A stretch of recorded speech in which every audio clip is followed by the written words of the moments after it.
Nyugodtabb volt, hogy most változtattad a súlypontot, így nyugodtabb lett. Igen. Igaz? Jó ez, Laci. Jó, ez a fint még meg kellene próbálni, hogy az mit mutat, de így szimpatikus. Tehát nyugodt az úszás, Laci. Igen. Ez ennél nyugodtabb versenyhajót, ez hibátlan. Ezt még állítgatni kell, igen. Ezt még állítgatni kell, de ez jó formát mutat, és fin nélkül. Teljes gázzal. Igen, igen. Tehát látod, ennyit hoz a Flex. Igaz? Igen. De most már mi is látjuk, hogy nem csak a kínainak. Ezt lehet kenni neki szépen ezzel a beállítással, aztán látni, hogy mi van. Egyébként nem is kell rá fin gyakorlatilag, azt hogy mondjam, még a fullámos vízzel lehet, hogy szükség lesz rá.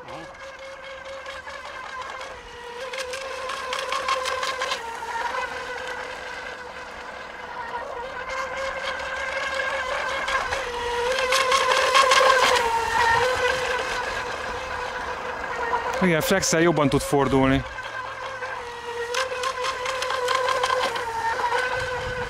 Azért van egy kis szoknya, amiben kapaszkodik ilyenkor is. Nyilván. Van, amelyiken egyáltalán szárnyas hajókon nincs is szoknya, semmi, tehát azért mondom, hogy ahhoz képest miért ne fordulna. És most jó a súlypont, tehát látod, ezek amit mondok, hogy néha be tud pördülni. Tehát egy fén esetén lehet, hogy nem tudna így bepördülni.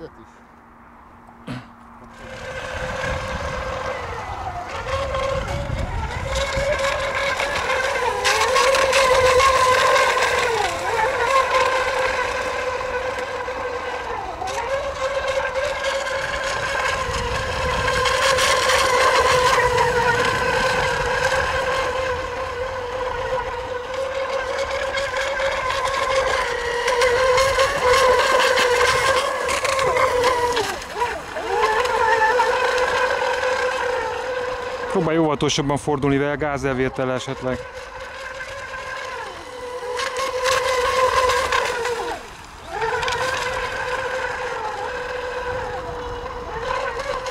Mégis totál ugyanaz a setup. Igen. Csak a kihajtásnál. Ugye az a sróf is, mi? Az is ugyanaz. Az a szűsróf.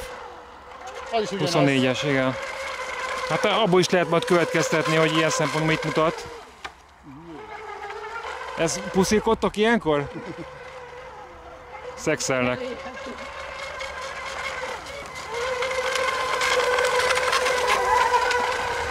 Jó megy az edité is egyébként. Annak tavaly nagyon jó eltaláltuk a súlypontját.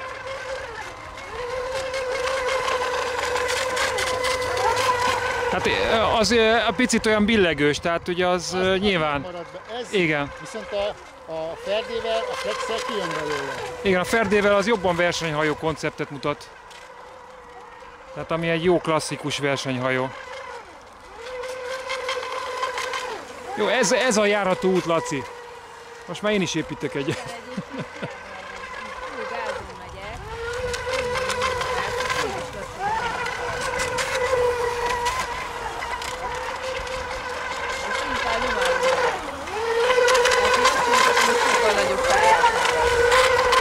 Ja, a tempó egyforma vagy? Körülbelül.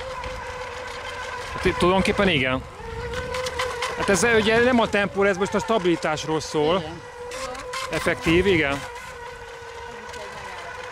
Igen.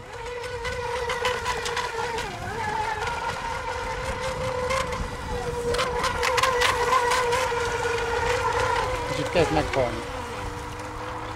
Hát szűkös lesz ez a 6 Ennyi perc. volt? Ez olyan 5,5 vagy 5. ilyesmi.